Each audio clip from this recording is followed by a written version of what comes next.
Bonjour, dans cette vidéo, je vais vous présenter ma méthode pour m'organiser sur 3 mois. C'était une question qui m'a été posée par une membre du réseau Soft Skills 2.0 et pour cela, je vous ai fait une petite mind map. Alors, comment je fonctionne? Tout d'abord, l'organisation sur 3 mois, c'est d'abord avoir une vision de ce qui nous attend. Donc pour ma part, je vais avoir d'abord une vision des grands événements qui m'attendent sur 3 mois. Donc ce que je fais, c'est que je prends mon agenda et je regarde les grands rendez-vous qui m'attendent. Donc les rendez-vous, ce sont par exemple des événements, des conférences que j'anime, des formations que j'organise ou tout simplement des grands événements auxquels je participe. Donc là, j'y mets à la fois des événements professionnels que des événements personnels. Ensuite, je fais un point sur les échéances et notamment sur les projets qui m'attendent avec mes responsabilités pour avoir une vision de ce que je dois réaliser et à quel moment. Donc cette première étape me permet de prendre conscience et de prendre de la hauteur sur ce qui va m'attendre sur les 3 prochains mois. Ensuite, j'entre dans la phase d'anticipation. Donc là, je vais maintenant anticiper ce qui va m'attendre avec notamment des moments d'intensité, c'est-à-dire sur ces 3 mois, peut-être qu'il y aura le premier mois qui sera très intense, très chargé en termes de rendez-vous et en termes d'événements, et peut-être que le second mois sera plus léger. Mais justement, je vais quand même anticiper cela pour pouvoir ensuite voir quels sont les meilleurs moments pour être en mode productif, les meilleurs moments pour être en mode créatif et les meilleurs moments pour être stratège. Et là, j'applique un conseil que m'a été enseigné un coach canadien qui s'appelle Dan Sullivan avec des rendez-vous que je vais prendre avec moi-même. Donc là, on entre dans la phase de programmation par rapport notamment à ces moments et avec cette conscience des différentes intensités qui m'attendent sur les 3 prochains mois. Et je vais commencer à me fixer des objectifs. Qu'est-ce que je dois faire et pour quand? Par rapport aux échéances que j'ai pu identifier, je vais me créer mes propres échéances pour avoir la maîtrise de mon temps, la maîtrise de mon agenda.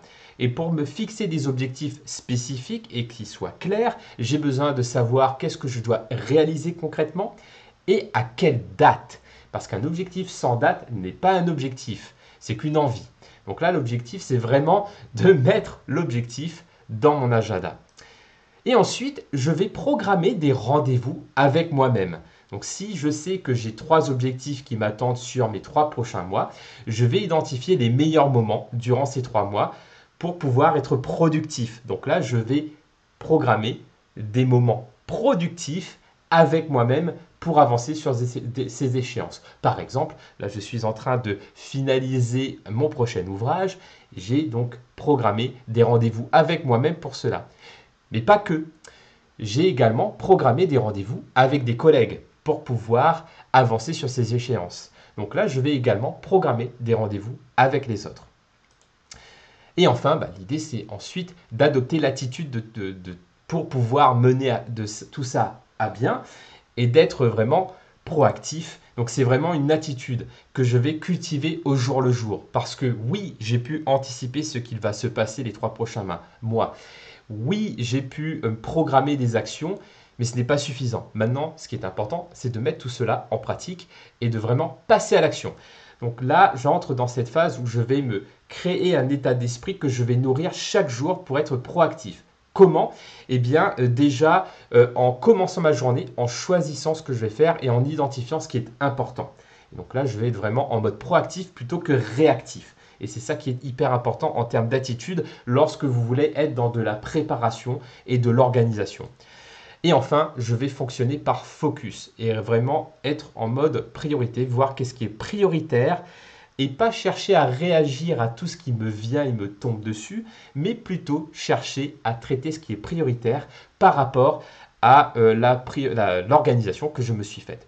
Donc voilà pour ma part comment je m'organise pour les 3 mois qui m'attendent. Pour récapituler, je prends une première phase pour faire le point sur les 3 mois qui arrivent, pour avoir une vision d'ensemble.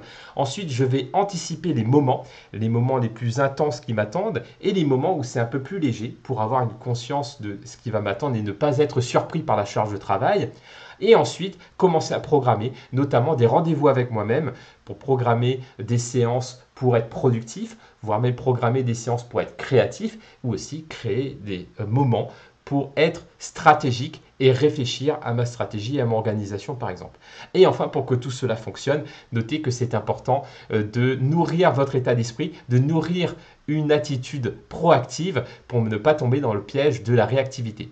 Donc voilà mes conseils pour être mieux organisé sur 3 mois. Donc si vous voulez avoir plus de conseils et d'astuces sur l'organisation, je vous recommande de vous inscrire gratuitement à Soft Skills Magazine sur jerome-waro.com pour pouvoir obtenir plein d'astuces gratuites sur l'organisation, sur l'efficacité et sur les soft skills de manière générale. Alors je vous remercie et je vous dis à très bientôt pour une prochaine vidéo.